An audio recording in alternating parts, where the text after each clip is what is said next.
오늘 성경 말씀은 고린도후서 1장 1절에서 11절입니다. 오늘 본문은 고린도후서의 제일 첫 부분입니다.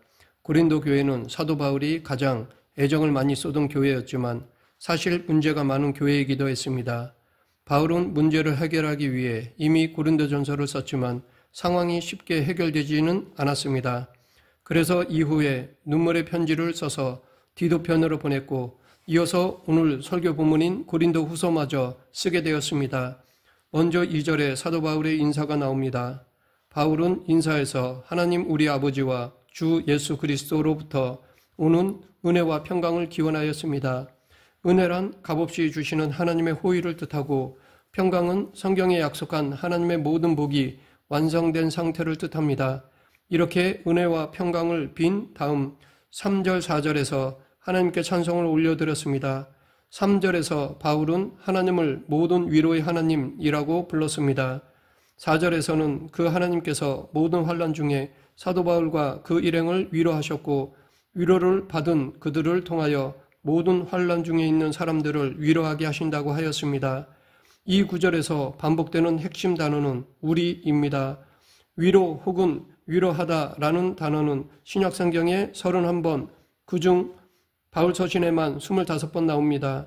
그 25번 중에도 무려 17번이 고린도후서에 나오며 심지어 고린도후서 1장 3절부터 11절에서만 10번이나 나옵니다.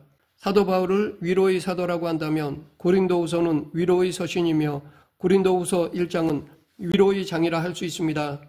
동시에 고린도후서는 고난의 성경입니다. 신약 성경에 고난이나 고통으로 통하는 단어가 45번 나오는데 바울 서신에 24번 나옵니다.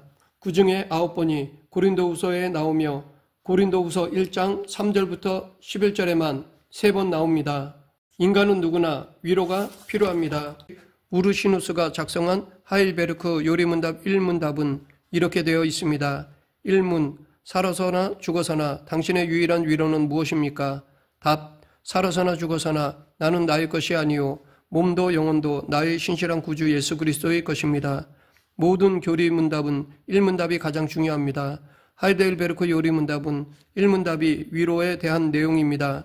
중세 시대를 살았던 성도들도 고통과 아픔이 있는 삶을 살았기에 위로가 필요했습니다.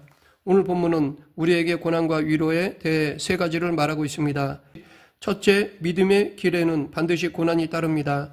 오늘 본문 5절 상반절, 그리스도의 고난이 우리에게 넘친 것 같이 그리스도의 고난이란 그리스도를 위해서 받는 고난, 그리스도를 기억하면서 참는 고난을 뜻합니다. 바울은 하나님께 특별한 사명을 받았습니다. 이방인의 사도가 되어 소아시아 모든 이방인들에게 복음을 전파하고 교회를 세우는 사명이었습니다. 그런데 그 사명을 수행하는 일은 결코 쉽지 않았습니다. 가는 곳마다 유대인들의 방해가 있었고 수많은 역경들이 있었기 때문입니다. 사도 바울은 고린도후서 여러 곳에서 그런 어려움들을 밝히고 있습니다. 고린도후서는 신약의 어떤 성경보다 개인적인 서신입니다. 심지어 한 사람에게 쓴 빌레몬서나 디도서, 디모데 전후서보다도 개인적인 이야기가 더 많이 나오는 것이 고린도후서입니다. 자신이 받은 고난에 대해 바울은 오늘 본문 8절에서 형제들아 우리가 아시아에서 당한 환난을 너희가 모르기를 원하지 아니하노니 힘에 겹도록 심한 고난을 당하여 살 소망까지 끊어지고 라고 하였습니다. 그가 당한 고난에 대해 9절에서 사형 선고를 받은 것이라고 표현하며 고린도후서 11장 23절부터 27절에서는 더 구체적으로 말하였습니다. 그렇다면 도대체 왜 하나님은 바울에게 이렇게 고난을 많이 주셨을까요? 그것은 그가 사명의 길을 향해 달려갔기 때문입니다. 바울이 사명을 무시하고 살았다면 어쩌면 편하게 살았을지도 모릅니다. 인생에서 남들이 다 겪는 정도의 힘든 일은 있었겠지만 적어도 동족에게 얻어맞고 멸시를 당하고 선교 여행 중에 겪었던 죽을 만한 위험한 일들은 없었을 것입니다. 하지만 바울은 하나님의 뜻으로 말미암아 그리스도 예수의 사도가 되었기에 그 모든 일을 마다하지 않았습니다. 우리도 마찬가지여야 합니다. 우리가 신앙을 단순한 액세서리 정도로 여기고 나 자신의 편함과 위안만을 위해서 살아간다면 세상에서 편하게 살 수 있을 것입니다. 예수 믿는 것도 숨기고 가끔씩 교회 나오면서 아니 그냥 집에서 매스미디어로 설교를 들으면서 쉽게 신앙생활을 할 수 있을 것입니다. 그러나 신앙의 길은 그렇게 넓은 문, 넓은 길이 아닙니다. 마태복음 7장 13, 14절에서 예수님은 좁은 문으로 들어가라. 멸망으로 인도하는 문은 크고 그 길이 넓어 그리로 들어가는 자가 많고 생명으로 인도하는 문은 좁고 길이 협착하여 찾는 자가 적음이라 라고 하셨습니다. 생명으로 인도하는 문은 좁습니다. 길이 울퉁불퉁합니다. 가시밭길, 자갈길입니다. 내가 정말 지금 제대로 가고 있나? 이 길이 정말 괜찮은가? 라고 수없이 되묻게 되는 길입니다. 사도 바울은 주님께 받은 사명이 커서 고생을 많이 했지만 사실 그리스도인이라면 누구나 사명을 받기에 고난이 없을 수는 없습니다. 그럴 때 이상한 일을 겪는다고 생각하지 말아야 합니다. 베드로전서 4장 12, 13절에서 베드로는 신자의 삶에는 불시험과 같은 어려움이 있다고 하였습니다. 이때 우리는 그리스도의 고난에 참여하게 됩니다.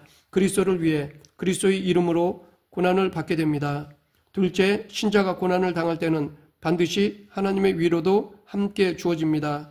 오늘 본문 5절, 그리스도의 고난이 우리에게 넘친 것 같이 우리가 받는 위로도 그리스도로 말미암아 넘치는도다. 신자의 삶에는 그리스도의 고난이 있습니다. 그런데 그리스도의 고난과 함께 주어지는 것이 있는데 그것은 바로 그리스도의 위로입니다. 사도 바울은 바로 이것을 강조하였습니다. 고난에 비례해서 위로도 더 크게 주어진다는 것입니다. 그것이 너무나 확실하기에 바울은 10절에서 그가 이같이 큰 사망에서 우리를 건지셨고 또 건지실 것이며 이후에도 건지시기를 그에게 바라노라 라고 하였습니다. 그러면 왜 하나님은 고난뿐 아니라 위로도 주실까요? 바울은 하나님의 성품에서 그 답을 찾았습니다. 3절에서 그는 하나님을 자비의 아버지요 모든 위로의 하나님이라고 고백하였습니다. 하나님은 자비가 가득한 분이십니다. 자비란 마음 가득한 동정심을 뜻합니다. 하나님의 자녀들이 고통을 당할 때 하나님은 불쌍한 마음이 가득 차서 그들을 위로해 주십니다. 위로란 하나님의 존전으로 불러주셔서 위기의 상황을 이겨내도록 도와주시는 것을 뜻합니다. 하나님은 모든 위로의 하나님이십니다. 어떤 역경과 고통 속에서도 하나님은 위로를 주실 수 있으며 실제적인 도움을 주실 수 있습니다. 여기에서 한 가지 생각할 것은 바울이 받은 위로가 오직 하나님으로부터 오는 위로였다는 것입니다. 바울은 자신이 큰 어려움을 겪고 있으니 위로를 좀 달라고 이 편지를 쓴 것이 아니었습니다. 오히려 그는 큰 고난을 겪었지만 하나님의 자비와 위로로 그 모든 것을 이겨낸 후에 이 편지를 쓴 것입니다. 우리가 고통을 당할 때 찾아야 하는 것이 바로 모든 위로의 하나님입니다. 그런데 우리는 이 사실을 잃어버리기가 쉽습니다. 왜냐하면 오늘날 우리는 어려울 때 찾을 수 있는 여러 안전장치들 속에 살아가기 때문입니다.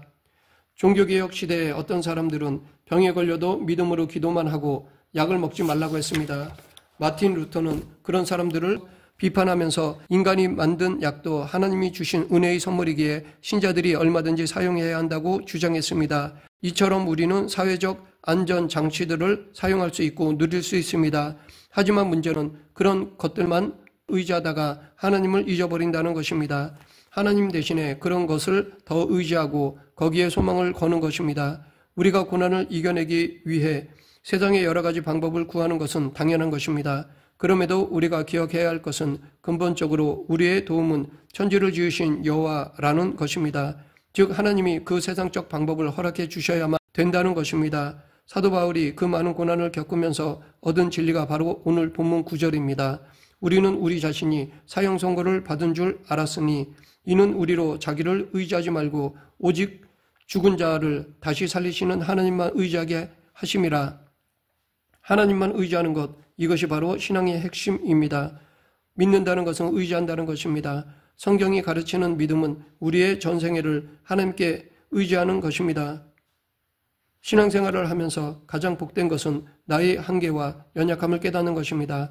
고린도후서 12장에 보면 사도 바울은 육체의 가시를 없애달라고 3번이나 하나님께 간구하였지만 하나님은 그의 기도를 들어주시지 않으셨습니다. 그 대신 놀라운 영적 비밀을 주셨는데 그것은 내 능력이 약한 데서 온전하여짐이라 라는 것입니다. 그래서 사도 바울은 고린도후서 12장 9절 10절에서 그러므로 도리어 크게 기뻐함으로 나의 여러 약한 것들에 대하여 자랑하리니 이는 그리스도의 능력이 내게 머물게 하려 함이라. 그러므로 내가 그리스도를 위하여 약한 것들과 능력과 궁핍과 박해와 공고를 기뻐하노니 이는 내가 약한 그때의 강함이라 라고 고백하였습니다. 나의 여러 약한 것들에 대하여 자랑하리니 라는 말은 내가 아니라 예수님만 자랑하겠다는 것입니다. 또한 내가 약한 그때의 강함이라 라는 말은 나를 내려놓을 때 오히려 하나님께서 일하신다는 것입니다. 셋째, 고난 중에 위로를 받은 사람은 위로의 전달자가 될 수 있습니다. 오늘 본문 6절, 우리가 환난 당하는 것도 너희가 위로와 구원을 받게 하려는 것이요 우리가 위로를 받는 것도 너희가 위로를 받게 하려는 것이니 이 위로가 너희 속에 역사하여 우리가 받은 것 같은 고난을 너희도 견디게 하느니라. 여기서 우리는 하나의 위대한 공식을 발견할 수 있는데 그것은 바울의 고난 더하기 하나님의 위로는 성도의 위로라는 것입니다. 바울은 그리스도께서 주신 사명을 이루기 위하여 고난을 당하였습니다. 바울이 고난을 당할 때 하나님께서 위로를 주셨습니다. 새 힘을 공급하여 주심으로 고난을 이기게 하셨습니다. 그 경험을 통해서 바울은 고린도 교회 성도들을 위로하는 위로의 전달자가 되었습니다. 또한 7절에서 바울은 너희를 위한 우리의 소망이 견고함은 너희가 고난에 참여하는 자가 된 것 같이 위로에도 그러할 줄을 암이라 라고 하였습니다. 즉 바울의 경험에 나타난 신앙의 원리를 깨달은 고린도 교회 성도들이 바울의 고난뿐 아니라 위로에 참여하여 그들 역시 위로의 전달자가 될 것이라는 것입니다. 이러한 원리가 너무나 확실하기에 바울은 소망이라고 표현하였습니다.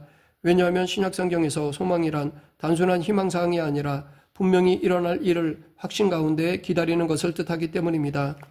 우리의 삶에는 육체적인 고난, 자연적인 재해, 여러 가지 질병, 경제적인 어려움, 관계적인 문제와 스트레스가 있습니다. 바울도 그러한 고통을 겪었습니다. 특별히 바울의 삶은 하나님의 살아계심과 역사하심을 보여주는 계시의 통로가 되었기에 그는 다른 사람보다 더 많은 고통을 받았습니다. 하지만 많은 고통 속에서도 그가 분명히 깨달은 것은 하나님의 뜻 안에서 고난은 절대 허무하게 끝나지 않는다는 것입니다. 오히려 하나님은 고난조차도 합력하여 선이 이루어지게 하십니다. 기독교는 고난에 쓰러지는 종교가 아닙니다.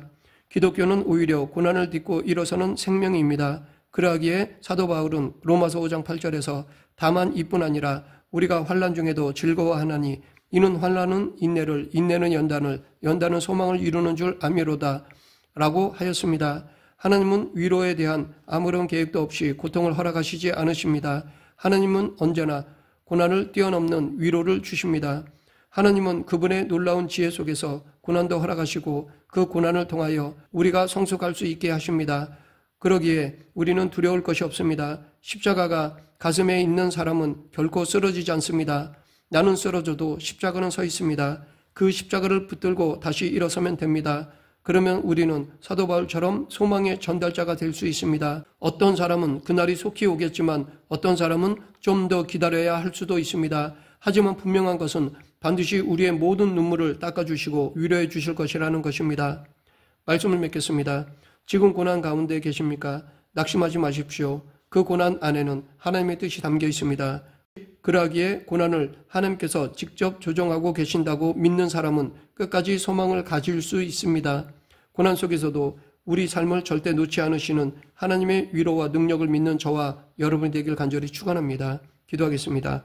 사랑과 은혜가 풍성하신 하나님 아버지, 지금 당하는 고난이 이해되지 않는다 하더라도 하나님의 신실하신 사랑을 믿고 확신하는 성도가 되게 하여 주시옵소서. 예수님 이름으로 기도드립니다. 아멘.